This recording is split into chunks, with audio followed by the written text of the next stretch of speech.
Hey everybody, David here from the Pirates Round, a new Substack blog and YouTube channel related to the Blood and Plunder miniatures game.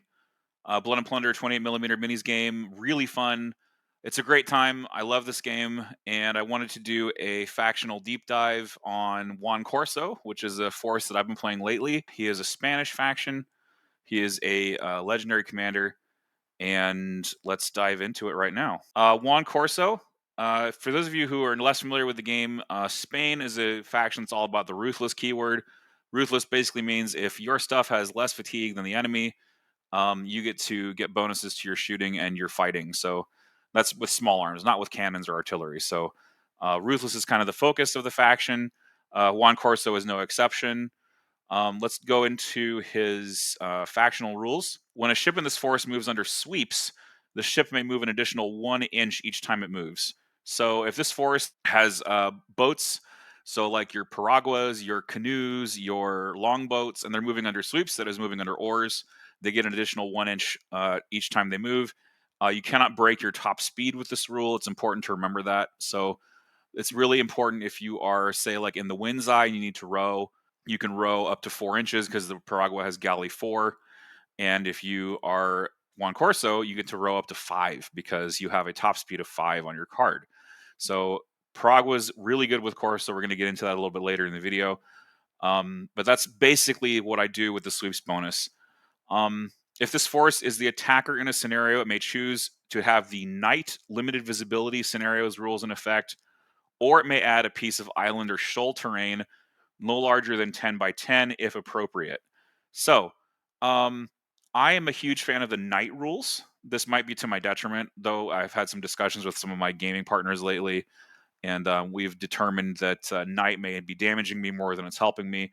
But let me explain what night does. So, night means that nobody can see beyond 12 inches. So, it protects you from the long range of Buccaneer guns and the long range of cannons. So, Buccaneer guns, you can hit on 10s out to 28 inches, heavy matchlocks, 32 inches. You can hit on 10s. So, it protects you from taking shots early, and it lets you sneak up on an opponent, get close, and unload your artillery and muskets at close range with some bonuses. So, if your opponent has nothing that can reach out and touch you, generally what you do is you try to go last in the round with Corso. Um, you get in range and you unleash hell with all your command points. So we'll get into that later when we talk about the specific tactics with night fighting. And then the alternative effect is you add a piece of island or shoal terrain no larger than 10 inches by 10 inches if appropriate. Note here it doesn't specify what shape that terrain has to be. Some people have joked with me that I could just add a square of foam that's like 10 inches by 10 inches, but what fun would that be? There's no hobby. It's pure win at all costs in that regard. So if I was to do this, I have not done this yet, actually. I've not played a game with an island unit yet. If I was to do this, I would probably try to hobby it up, make it look nice. But of course, you need that island to use Corso's Surprisal at Sea special rule, which we're going to get into in just a minute here. But I haven't actually used Surprisal at Sea yet in a game. I've played about, let's see, 10 games with Corso, and I'm using the night rules all the time. But my friend said, "Hey, you really should try Surprisal at Sea." Had a couple of people tell me that, so I'm gonna try it out and see how it goes. And hopefully, it'll produce some different results. I've had some pretty bad losses with Corso in my last couple of games. Not necessarily due to the night rules, but um, this island or shoal terrain might help me get some better results. So, and this force wouldn't be very good without an attacker bonus, which it does have. It has a +3 to its dice roll when determining the attacker in a scenario, which is pretty big. You're probably going to be taking boats, so you can't take the sharp-eyed lookout. The sharp-eyed lookout needs a ship of size 2 or larger, so you're not going to be able to take sharp-eyed lookout to re-roll or force your opponent to re-roll. If you could, that would probably give you attacker all the time, which would be pretty busted. Some forces can do that, like Armada, not Armada de Barlovento and Spanish Armada. Basically, any of the +4s with Sharp-Eyed Lookout are feeling pretty good about their chances to be the attacker. And then this is where the real spice comes in. All units with any musket as a main weapon in this force gain the Marksman special rule. So everybody with a musket is a marksman. So you don't need a sharpshooter. You can just use marksman on anybody. So means your muskets are better than they normally would be. Um, you've got a really strong chance. You've got a couple units to hit on sixes, which we'll get into. Six base, which we'll get into, and you can then ruthless and marksman at the same time. Um, and all units in the army gain the ruthless special rule and ignore the effects of poorly equipped. So there's a particular unit, a couple of units that are poorly equipped in the army, Marineros and Hostigadores, which we'll get into talking about after we cover Juan Corso's own rules. So there's like four big pillars of Corso's army, right? You've got moving under sweeps at +1. You've got the attacker +3. You've got the knight or surprisal at sea. And you've got marksman on all your muskets, and you have ruthless on all your units. So no matter what nationality they come from, they'll get ruthless. So very strong set of rules for a faction, I think. Definitely the reason why I've been playing this faction so much is because they have these very strong rules. That's not to say, however, there are not drawbacks, which there are plenty of, which we'll get into later in the video. Now we're going to move on and talk about Juan Corso himself. He's a 32-point commander, 16-inch command range, and 3 command points. Very substantial. Kind of common on what you see of the 30-point plus commanders. Brace of pistols, standard melee weapon. Nothing to write home about there. Ruthless gives your standard -1 to shoot test with small arms and to fight tests against units with more fatigue than this unit. That's the sort of Spanish, their primary rule. You can put him in any core unit with ruthless, but everybody's going to get ruthless from the faction rules anyway, so nothing amazing there. Commodore, while this unit is aboard a ship, its command range is increased by 12 inches when giving actions to units in other ships. So you combine your 16-inch command range with 12 inches of Commodore, you can basically run the table with your ships. Blood and Plunder is played on a 4x4 at sea, generally speaking, so 28 inches is more than half the board of distance. You're basically going to be able to move your ships anywhere you want, really, and give orders to the units on the other boat. So I play my Corso with 2 Paraguas, and so I'll have like a command Paragua and a boarding Paragua. He's got Vendetta. We're going to cover all the Vendettas. So Vendetta is interesting. It's when fighting against any nationality force, so that's English, Dutch, or French, you can reroll 1 failed die in any rally test, which is like a bad, very inspiring. That's kind of what I think of it as. And it doesn't work at all against pirates, Spanish, or natives, which are all very popular. So that's one reason not to take Corso, because he doesn't get very inspiring like a lot of the 30-plus point commanders do get. What you can do is, because we're Spanish, we can, of course, take the Mission Priest. Mission Priest gives the commander's unit inspiring. He's a fighting man. He's 3 points. Very worthwhile investment. Santiago, not really a thing in Corso unless you're close together, and there's probably no reason for you to be close together. So you take the Mission Priest just for the inspiring keyword, and it kind of makes up for your lack of vendetta when you have to face pirates or natives or other Spanish armies. So that is something I would do. Elan, this commander may use a single command point on any other unit within its command range while the commander's unit is engaged in melee. So normally in melee, you are only able to give command points to yourself and other units engaged in that same melee. But Elan lets you take a single command point and give it to anybody, as long as you're within the command range, which is not as good as Bold, but it's still pretty good. 1 command point outside of the melee, generally all you need. And Elan, great rule. Resilient, commander's force may apply a -1 bonus to strike test rolls. Basically, you just have a higher chance to continue playing a losing game.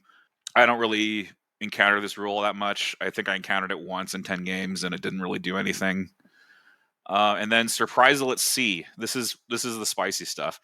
So this special rules can only be used if this commander is in a scenario at sea, with a force that contains no ships of size 2 or larger, and there are islands or shorelines on the table that are not within 15 inches of where an opposing ship can be deployed. The ships in this force may deploy in ambush. Ships that are deployed in ambush are placed anywhere within 3 inches of an island or coast after all opposing ships and units have been deployed, but cannot be placed closer than 15 inches to a scenario objective. Now, I really want to play more with this rule, but basically, this lets you start really close to your opponent, which is great for boarding. And you have the option of putting yourself anywhere within 3 inches of an island or a coastline after all opposing ships and units have been deployed. So it doesn't matter are if you're facing multiple ships, your opponent has to put their entire fleet on the table before you put your boats on the table. So very strong. 15 inches is extremely close. You can get 5 inches of movement, so you're gonna move once and be within 12 inches. Move twice, you'll be within grappling distance. If you just move in a straight line, or no, not moving twice. Moving 3 times, you'll be within grappling distance really quickly. All right, we're gonna skip over the units for a second and just talk about the 3 kinds of boats you can take. I personally skip over the canoe and the longboat. Um, I have found that in 250, your units are generally very expensive, and you won't have enough room for a rowing crew. We're not natives. We don't get paddles. We can't move for free with a canoe.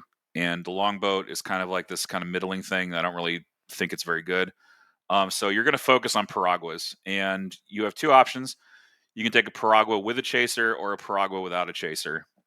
And the piragua with the chaser, you basically swap one set of swivels for a light cannon, and it doesn't specify right now which set of swivels you have to drop. So what I do is I take my light cannon and I pair it with a set of forward swivels, and I put grape shot in the light cannon. So my artillery, I get 9 dice of artillery out the front with grape in the light cannon. It's not clear if it was intentional that the front swivels are supposed to be removed for the chaser. If that's the case, then I wouldn't run the chaser at all. I would just run maybe one pair of swivels. Um, it used to be that you could also shoot swivels across decks. That was when taking all swivels on a piragua was really, really good. It's since changed. Not much more to say about it other than chaser with front swivels is a good option. You could just as easily take a piragua with no artillery and just go full muskets. One other thing I remembered is that when you go to buy your artillery for your chaser, you're going to use this selection here, which is light cannon structure for 5 points, as opposed to light cannon ship pair for 7. That's an important little detail. And of course, you're going to want to take chain shot and grape shot in your list. So it's 6 points for one light chaser, but I still think it's a worthwhile investment. We'll do a quick section on the fighting men as well. I'm going to take 4 of these that I would recommend. There are 4 fighting men that I would recommend. One is the cook. 2-point rally is really good in a sailor's unit, and it gives you brawlers in addition. And I would also recommend the Hidalgo. Hidalgo has a really interesting interaction at sea. Hidalgo gives you the impulsive word, so the impulsive attribute. And so what impulsive does is, as the first action of your turn on a spade or a heart, you have to make a shoot or a charge if able. And if you would grapple in order to make that charge, you get a free grapple. So you play a spade on your Hidalgo unit. They have to charge as their first action. They get to free grapple in order to make that charge. If they successfully grapple, they then charge immediately. And if they don't grapple, they proceed as normal. So something worth noting there is that Hidalgo on a spade or a heart gives you a free grapple test. Really worthwhile. Mission Priest, for obvious reasons, inspiring.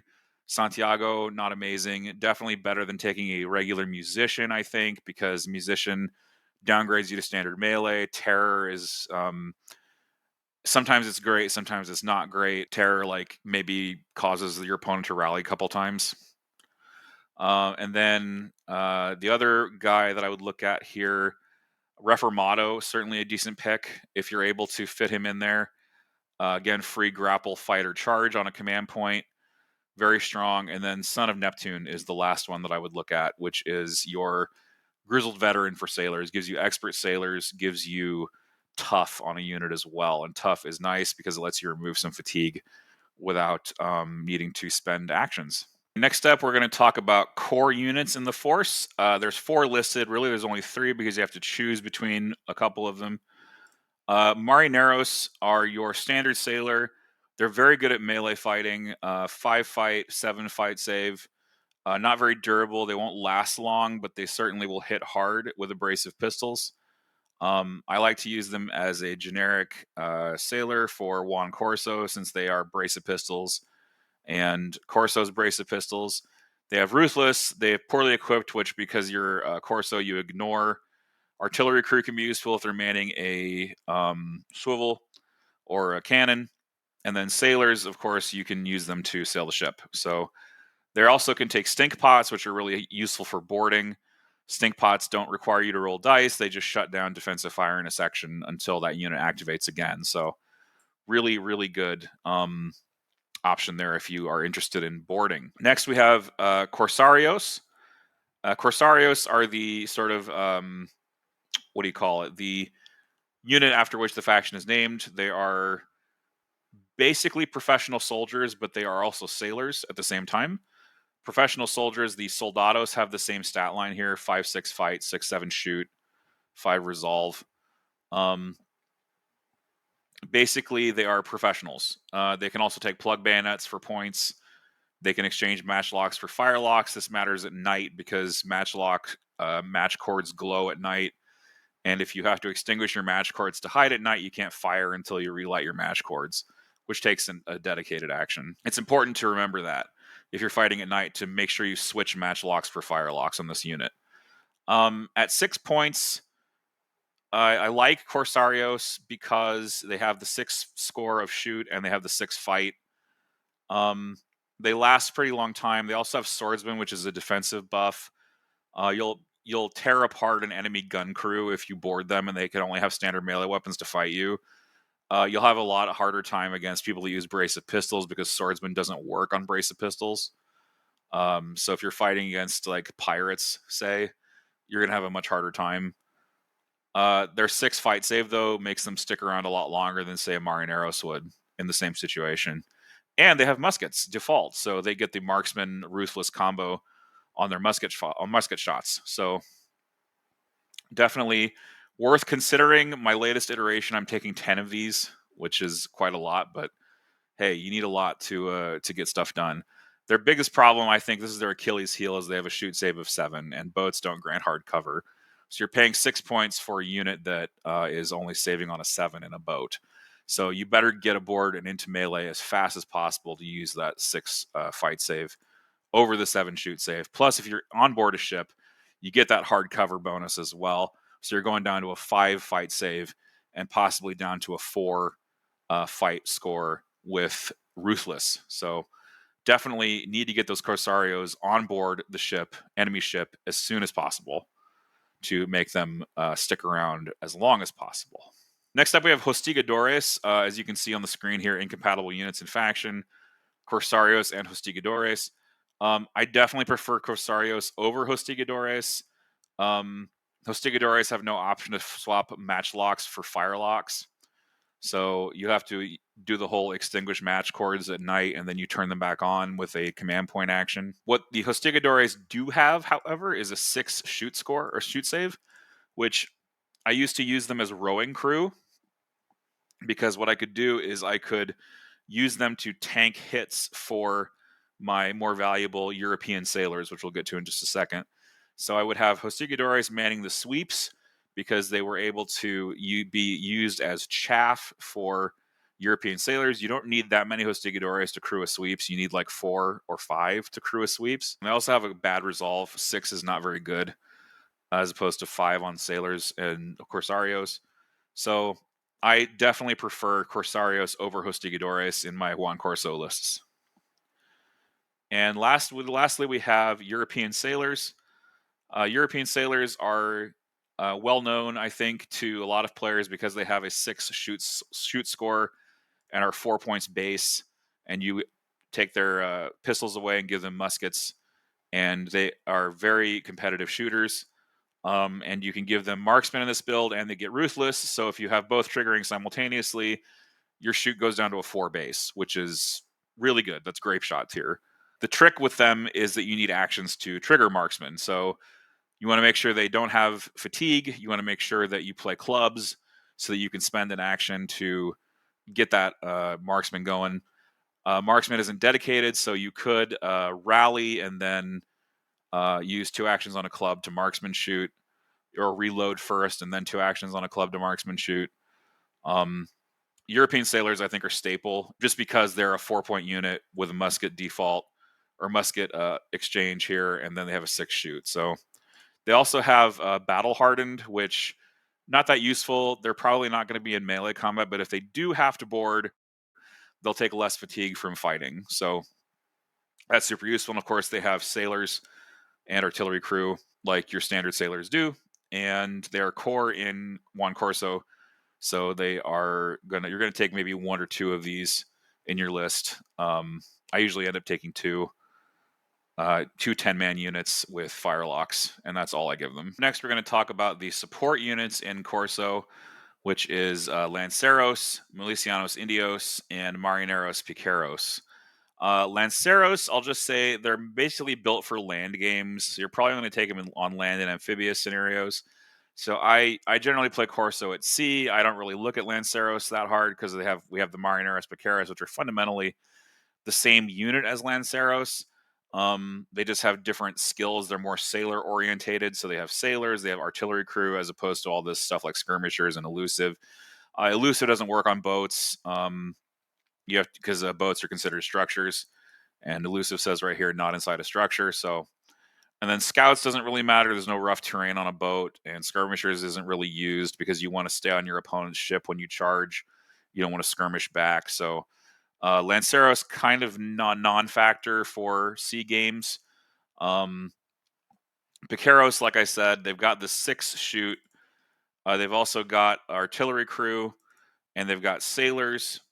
And one thing that is important to notice here is they do not have a ranged weapon, which is very interesting because you can pair it with the Hidalgo. And when the Hidalgo does his impulsive, there's no ranged weapon to shoot with. So if he can't shoot, he then has to charge. And you don't have the risk of shooting something where you'd otherwise charge it. So I think Hidalgo plus Marineros Piqueros on a swivel chaser combo, very potent. It's something I'm going to be experimenting with in the future. I haven't played it just yet, but it's something that I concluded that I really do want to try next in the next C game that I play. So Marineros Piqueros, my number 1 pick out of this. My number 2 pick, Milicianos Indios. Basically, all the skirmishers, elusive, scouts, quick, doesn't matter.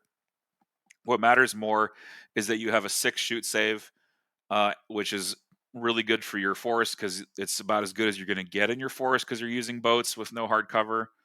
And you have a 6 shoot score, but you're using bows, and bows don't take reload markers, so you can shoot twice. And basically, any kind of fatigue engine in a ruthless list is a good shout. Basically, you want something that can start a fatigue train so that your stuff has more or has less fatigue than your opponent. So your opponent has more fatigue than you.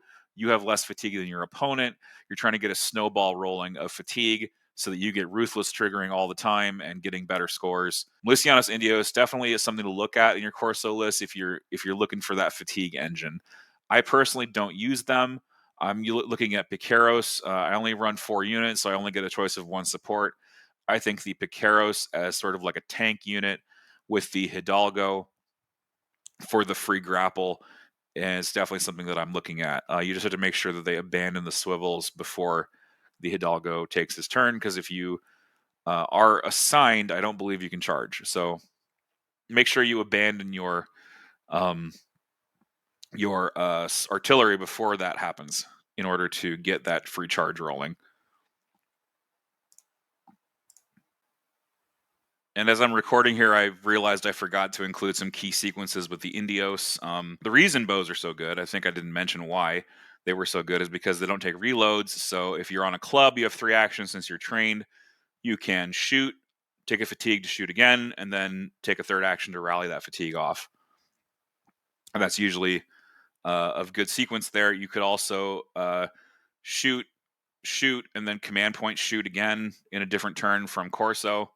So it's just ways of generating that fatigue to get that ruthless snowball going. Okay, now we're going to tie it all together with a breakdown of my current army list. I've got it at 40 models at 250, Corso the commander, and I've got my about 39-40 guys split between two Paraguas. One Paragua with a chaser, one Paragua without a chaser.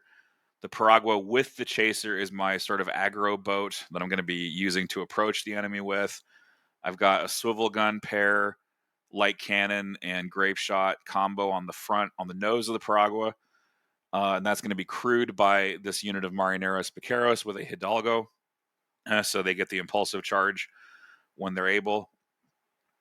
Definitely remember, of course, to command point unassign them when possible before they board, or unassign during your activation. You would shoot and then unassign just to leave them free to charge or grapple in the following turn. Behind those Piqueros and the aggro boat are the Corsarios. I've taken 9 of them with plug bayonets. I think plugs are just an additional offensive tool. The points kind of fit better than taking 10 Corsarios and 9 Piqueros and a cook. I don't think Brawlers is worth losing a Piquero model over it. I think just having more guys is preferable. And you have plenty of command points floating around with Corso. And so your Hidalgo is like that situational command point where you get a really high spade going into the turn where you want to grapple and charge. So just something to keep in mind. And then in the second boat, that's the Paragua without the chaser, is Corso and 2 units of 10 European sailors, both with firelock muskets. It's their job to sort of float out at range and pepper the enemy with musket fire. There's 20 of them. Corso can't contribute because he is brace of pistols, standard melee only. But of course, the mission priest is a fighting man, and he can be armed with a musket, and he can actually contribute during the fight. So, like I said, basic strategy here. We got 2 boats. We're going to play the Corsario Piqueros boat forward. We're going to try to grapple the enemy.